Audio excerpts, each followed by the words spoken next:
Ah, there you are. Yes, no, don't thank me. I've all you need a spot of rescuing. I'm awfully good at rescuing. And don't worry, we've already taken off. We'll be far away from this place in no time, literally and figuratively.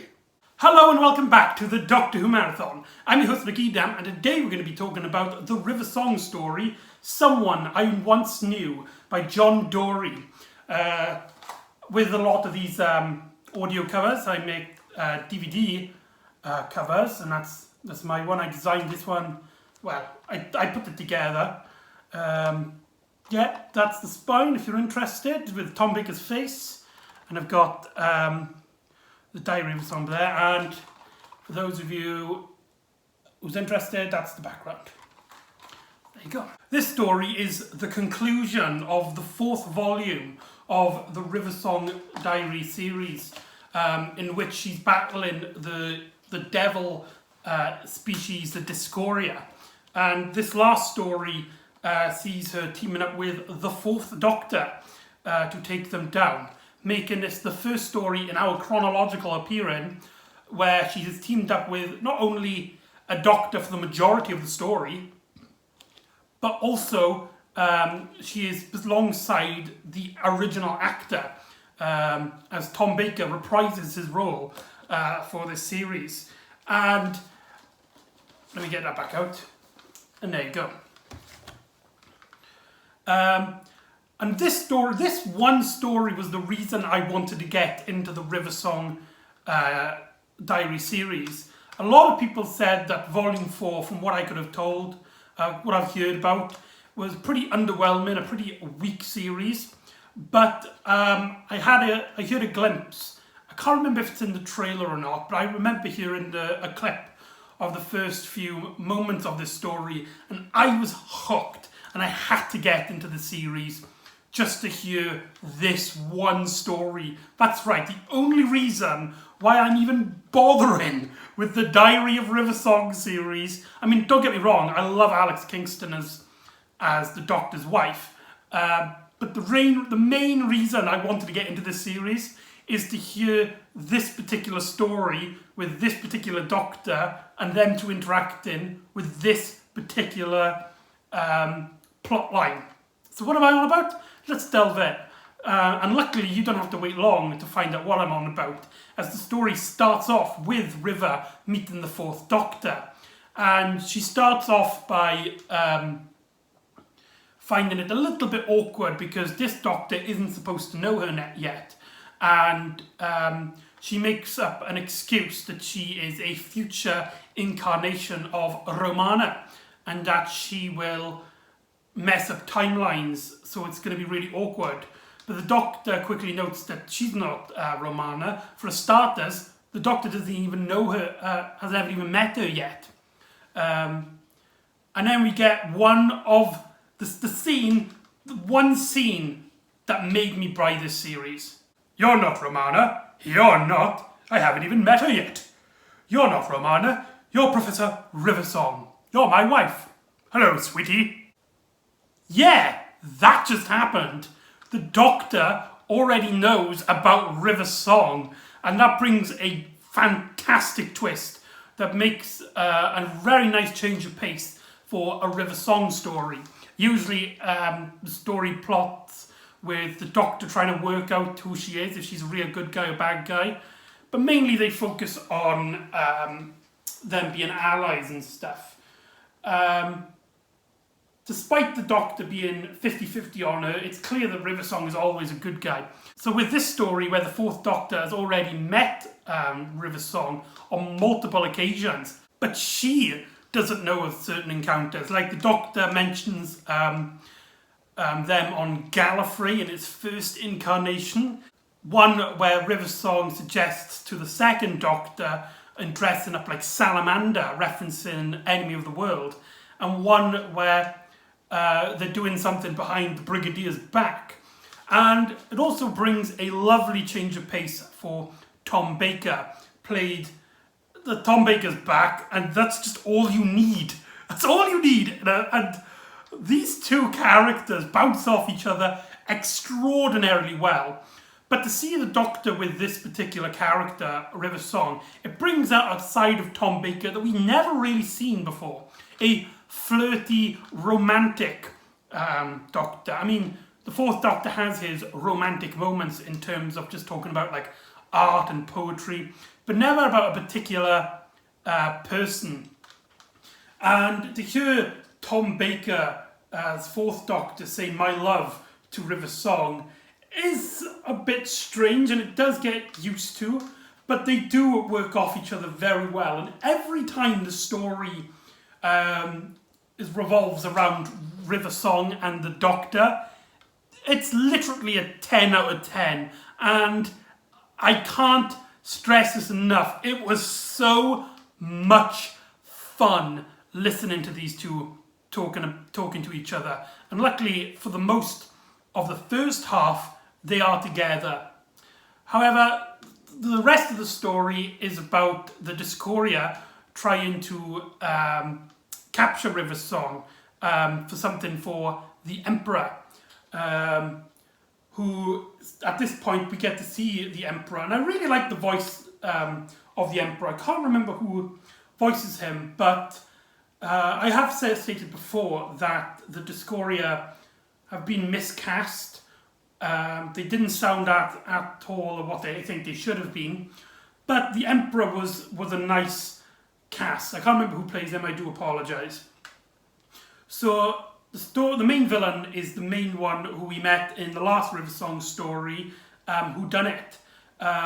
Which I remember his name is Dante. I couldn't remember his name in that video that I made, the vlog I made on that particular story.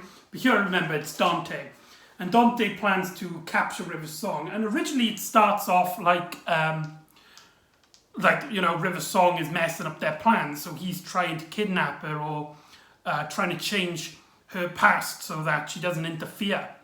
And it starts off really, really well, actually. The guy who plays Dante actually has a lot more better material to work with.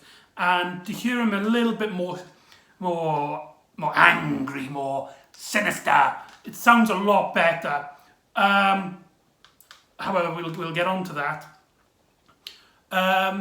And so he kidnaps River Song, and River Song sends the Doctor using a vortex manipulator. There's a scene earlier on in which they both already used the vortex manipulator to get inside the TARDIS, and I really like the Doctor's little temper tantrum. It works really well, and it really fits the Fourth Doctor's era. Reminds me a lot of when he used to complain about how Time Lords interfere with his life. Very well executed. And so River Song is then with the Discoria, and they take her to the Emperor. But the Emperor is a very weak old man. He doesn't been able to say anything. And what's his name? Oh no, I forgot his name. Dante. Dante, he makes this thing that he's going to make River Song the Empress. But before that, she notices on the wall there's a picture of a woman of a species that nobody recognises. That will become important in the finale. And so we get Dante doing a lot of explanation. The story then starts to drag a bit. And the story does a back at the ranch as we go from River's plot to the Doctor's plot, in which the Doctor teams up with a bunch of Discoria slaves who want to rebel against the Discoria, but every time they do, the Discoria always go back in time and stop them. So the Doctor comes up with this plan that they got to attack basically their time machine so quick, so fast, that they would have no time to react. And when this happens, the Doctor's going to go back in time, creating a massive paradox by destroying their time machine before they could have even made it, saving the lives of countless individuals. Which sounds like a really good plot, but it's a very small, very sweet, a very small plot compared to River's story. So what's happening with River? Well, spoiler warning, this is a spoiler warning. A I will warn you, it is a particular irritating spoiler for this particular story. For you see, Dante doesn't want River Song for revenge. He wants her because he loves her, and he wants her to be the empress when he becomes king. As the empress is old, and when he dies, Dante will become the new emperor, and so he wants River Song to become the new empress, and he claims that he loves her and he wants her all the time. This is such a disappointing reveal. In the first story in the series, Time in the Bottle, there was a little bit of a subplot in which that story, Discoria, who I can't remember the name of, was secretly, when people are like, he connects to people too quickly, with the woman in that story, and it turns out that he used to have a thing with River Song, and so it treads the same ground, but Dante is supposed to be the big final threat, and to have this stupid, really dumb plot really weakens the story, as for most of the story from this point is just him basically bragging, and when River Song doesn't fall for his romantic charms, most of the story with him and his dialogue is just complete temper tantrums, which really doesn't work for a villain. For example, there's a scene in which he's going back in time, changing the atmosphere of the planet to fit River Song's needs, and she starts sunbathing.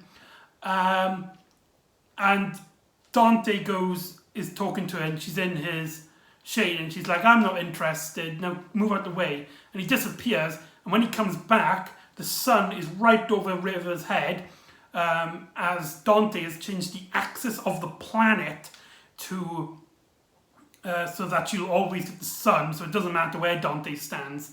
And when River still doesn't take notice of him, he just starts rambling, and it's really a really weak script at this point. And it keeps happening. We get a scene in which he makes River Song a nightclub, and that doesn't work, and they take it to a restaurant, and that doesn't work. However, something then does happen, something does interesting happen, but I must stress, it does take a long while for this little subplot of him being romantically attached to River to get interesting, in which one of the waiters is actually the bug woman who is in the first two stories of the volume. I can't remember her name, but as we know in King of Infinite Space, she died. She died very early on in that story, and it really affects River how these creatures could literally just bring back anyone from the dead. And we get a really great scene in which River is like, please don't do this. Death is not a chess that you can play with. People's lives aren't something that you can just toy around with. And Dante, hearing that, just thinks, okay then, and then just kills her on the spot, or at least goes back in time so he doesn't save her, and she dies in her proper place and time, which really messes up River Song, and I really do like that scene. So we get back into the main plot of things as the Doctor and his small group led by a particular rebel leader goes into the Discoria castle, I think it was. But it turns out that the leader is actually a Discoria himself, as a spy, as he's seen in the future this attack, and so they've gone back in time to try and stop the Doctor. And at this point then, River Song is watching this, and the Discoria orders the Doctor's death, killing him. And River, disheartened by this, she's like, I will never love you. How dare you kill the person I love? You may as well just kill me instead. And Dante is like, very well, if you can't love me, I will just erase you from time. And when the Emperor hears this, he's like, what? No, you can't do this.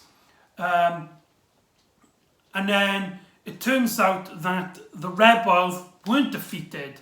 One of them actually was not only another Discoria spy, but was working for the Emperor, who was actually planning against Dante. And so one of them goes back in time, some of them go back in time to try and stop everything that's happening. And it turns out that the Doctor wasn't actually shot. It was the Discoria soldier that was shot, and the Doctor is completely fine. And the story starts picking up again as Dante is dead, and the Emperor basically explains his backstory, in which in their society they always have to find a mate of a different species to try and keep it all different and unique. And before, when his army was growing, he fell in love with a woman who used to love him before, but after all this time traveling shenanigans, she stopped loving him, and out of revenge he killed her before she was even existent. And he's the only one who remembers her, but he was madly in love with her, and so he has the painting up to basically remind himself. And when he sees Dante doing that to River Song, he knew that he knew like that history was repeating itself, and Dante would hate himself forever, so he stopped him. And we get a great, lovely scene in which the Doctor and River explain that time will soon be coming back to normal. And when it does, Doctor's memories of all this will completely disappear.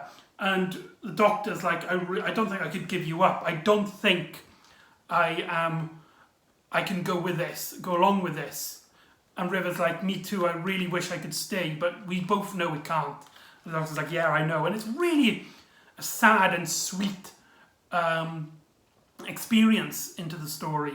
However, it turns out that the Discoria Emperor had a completely different plan. He wasn't going to destroy the time machine. He was going to destroy the planet of Discoria, killing Discoria for all time, as he feared that, yes, they might destroy the time machine, but what's stopping them from making another time machine, or something which will also harm his beloved?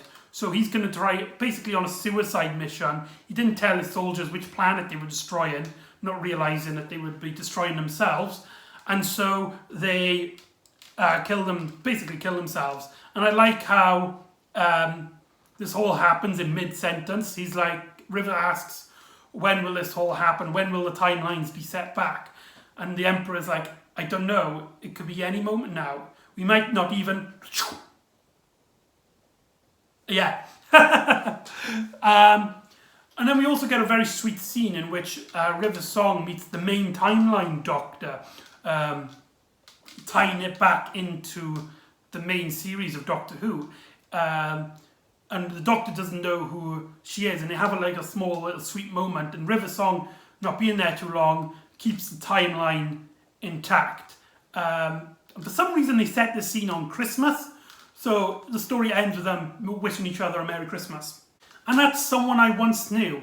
Overall, it's strange. I would explain this story as both being very exciting and exactly what I was hoping for. But at the same time, it's incredibly disappointing. I don't know if that makes any sense. Please let me in the description if that makes any sense. The main problem I have is the villain Dante. He is just a weak villain, and despite the Discoria being a very overpowered ability, they never felt like they were overpowered. They always, or the majority of their, I can't say screen time because it's an audio drama, their volume time, I guess, is just them having temper tantrums and just not using their abilities to conquer and use rubbish. And I think in just pure plot, I think in the volume, I think the King of Infinite Space is better as it's just a fun chase scene. But with this story, we get Tom Baker as the Fourth Doctor and Alex Kingston as River Song finally meeting each other, finally having a story where River Song is interacting with a classic Doctor for the majority of the story, at least from my point of view. I'm listening to these in a different order to when they were released. And every time it's them two on screen, let's just call it on screen, it's a 10 out of 10, and it's a lot of fun, and I like the more timey-wimey elements of the story. So that's someone I once knew. Finally, I can put this to rest. There you go. So join me next time where the Doctor goes to a planet he's already been before. He gets mistaken for the Great Evil One, and he gets introduced to his beloved friend and my favourite companion, Leela. So join me next time for The Face of Evil. See you next time on the Doctor Who Marathon. Ta-ra.